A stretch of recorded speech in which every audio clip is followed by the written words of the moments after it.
जितका पुरुषार्थ केला तितका वाची वाढविला शास्त्र धर्म बोललाविला सांगितला स्वमित्र जेवढा पुरुषार्थ केला तो सगळा तुझा वाया गेला, व्यर्थ गेला. शास्त्रानं धर्मानं तुझ्या पुरुषार्थाचं कौतुक केलं, वर्णन केलं, त्या शास्त्राला सुद्धा तू शब्द लावलास, त्यालाही खोटं केलं. तू तर खोटं आहेसच, शास्त्रालाही खोटं केलंस का? शास्त्रानं जे वर्णन केलंय ते वाचणारे म्हणतील की काहीच खरं नाही. राम असं तुम्ही असं लिहिलं, का लिहिलं? खोटं. राम तर खोटा, तुम्ही का खोटे झाले? तुम्ही खोटे. शास्त्राला तुम्ही शब्द लावला, खोटेपणाचा सिक्का शास्त्रावर मारला. अशा प्रकारे बोलतात. विषादा शरणागत वानर सांडिले अनाथ सुग्रीव सांडिला तेच रावण घात करावया. रावणाला मारून टाक रावणा म्हणून शरण आणल्या. विभीषणाला तिथं सोडलात, सुग्रीवाला तिथं सोडलात, वानराला वाऱ्यावर टाकलात.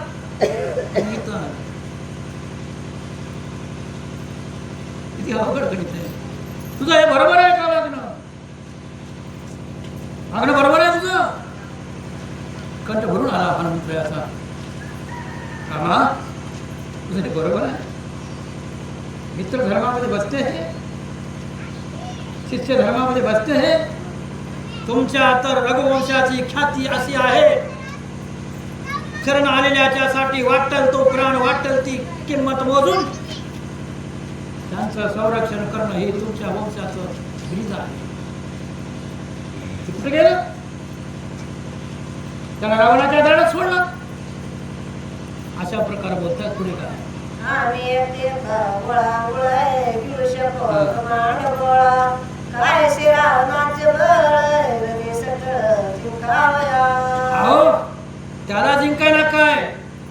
आमच्यासारखा एक एक ओलांडून एक एक वानर काळालाही जिंकू शकेल, काळाच्याही माथ्यावर पाय ठेवू शकेल, असे आम्ही एक एक तिथं आहो समर्थ. असं असताना तुझ्या रावणाला भिवून रावणाच्या दाढीमध्ये सगळ्याला सोडून, तुला शरण आलेल्या सोडून, तुझ्या मित्रत्वाचा हात तुझ्या हातात दिलेला सोडून सुग्रीवासारख्या प्रीतानस भागात बोलतो क्यों हनुमान? पुढे काय? काय तळमळे स्वमित्र सांडोनी सत्वर बळाला शितोडून विरे बाण समोर धाडिला. बाण पुढे घाललास मला खाली उतर म्हणून. बंधू धर्माचा फार मोठा अपमान तू केलास. बंधू धर्माला शब्द लावलास, बंधूला मृत्यूच्या दाढेत टाकून तू इथं पळून. आम्हाला नाथरायाने या माध्यमातून धडे शिकवलेले आहेत की आम्ही बंधूचं किंवा मित्राचं कशा पद्धतीनं सांभाळ करावा, ते नाते कसे सांभाळावेत आणि कसा आचार विचार करावा, कसे उच्चार करावेत, हे धडे आम्हाला दिले. ही केवळ कथा, करमणुकीची कथा नाही. या रामायणाला कोणी करमणुकीचं रामायण म्हणत असेल, ज्याच्या जिभेला किडे पडतील त्याचा धिक्कार असो. हे करमणुकीचा विषय आहे.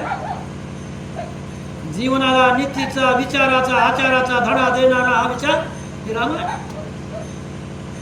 माणुसकीच्या वाटेवर कसं संयमानं संयमानं चालावं हे धडा देणारा हे रामायण. करमणुकीचं रामायण. कोण म्हणते याला करमणूक? म्हणणाऱ्याला काहीच कळलं नाही असंच म्हणतात. कामा हे सगळं तू वाया घातलास तू. अरे आम्ही असे असताना एक एक बळीवीर शक्ती बोलून आहे, सामर्थ्य होतं ना. आणि एक विशेष आहे, ज्ञानाचं बळ, शारीरिक शक्तीचं बळ, ज्याच्या अंगात आहे भक्तीचं बळ, त्या माणसाने अहंतेचा स्पर्श न होऊ देता स्वाभाविकपणे आपल्या बळाचा उच्चार केला पाहिजे. स्वाभाविक म्हणजे कसं, लहान बाळ असते की नाही, त्याच्या जशा स्वभाव असतात बाललीला, बाललीला. याच्यासाठी आम्ही आमच्या इंद्रियावरती अधिकार प्राप्त केला पाहिजे, इंद्रियाचं दमन केलं पाहिजे. दमन हे का असो ही स्वभाव, कारण इंद्रियांच्या विषयभोगाच्या इच्छा पूर्णपणे संपून गेल्यानंतर ही स्वाभाविकता अंगी येते. पण आमचे इंद्रिय विषयभोगासाठी मुक्त पळाले, काही अवस्था येते. तरुण तरुणीच्या अंगावर लहान बाळ खेळतं, त्याच्या अंगात कुठे वासना येत, आणि त्याची आई वाकडी कुबजी काळी आली तरी त्या तरुणीच्या अंगावरून आईकडे झेप घेतं, त्या शुद्ध प्रेमाकडे झेप घेतो, शुद्ध प्रेमाकडे झेप घेतो. या प्रेमाची गोडी आम्हाला लागली. वेळ व्हायला लागला, मला ती जाणीव आहे, मला एक उदाहरण म्हणून सांगतो. महाभारत, भीष्माचार्य महाराज त्या हस्तिनापूरचे पितामह होते. मारुतीला असा अभिमान आला की माझ्यापेक्षा काय निष्ठंक ब्रह्मचारी कोण, भेटच घ्यावा म्हणून भीष्माचार्याकडे आले. आणि मग तिथं बघितलं तर काय सगळं किळसवानं चित्र हनुमंताच्या दृष्टीने. तरुण तरुणी भीष्म लंगोटीवर झोपलेले आहेत, राजे आहेत. तरुण तरुणी आपल्या कामेंद्रियानं, कामेंद्रिय म्हणजे सणानं गालानं ओटानं त्याचा अंग दाबाय भीष्माचं. ते चित्र बघितलं आणि हनुमान माघारी केलं. ब्रह्मज्ञानी अंतरज्ञानी भीष्माला समजलं आणि म्हणजे त्याला बोलून त्या महिलाला बाजूला केलं, तरुणीला.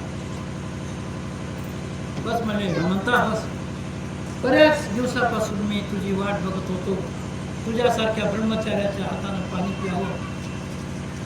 मला ताण लागली, पाणी घेऊन अंगावरची उपरणी शेला त्याच्या अंगावर टाकला. गेले हनुमान गंगेला, उतरले पाणी. आता तिथं गेल्यावर त्यांच्या आठवणीत आलं की आपण पाणी आणायला काहीच आणलं नाही, झाडे मागाव की नाही, काहीतरी तांब्या दिले. अरे माकड म्हणून म्हणतात ते आपली गणना झाली म्हणजे जास्त, आपली गणना झाली. आले परत महाराज म्हणजे काहीतरी पाणी द्या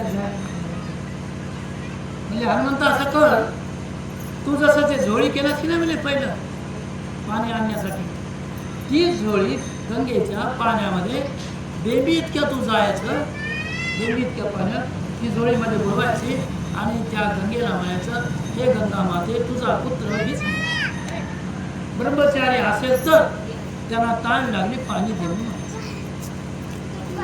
ते उच्चारायचं बाहेर काढायचं. गेले त्या पद्धतीने त्याने उच्चार केला, झोळी बाहेर काढली, कळलं किंवा आणलं पाणी पाजलं. हनुमंताला जवळ बोलून घेतलं. हनुमंता, महिलापासून हजारो कोस दूर राहून ब्रह्मचार्याच्या गोष्टी करणं सोपं आहे.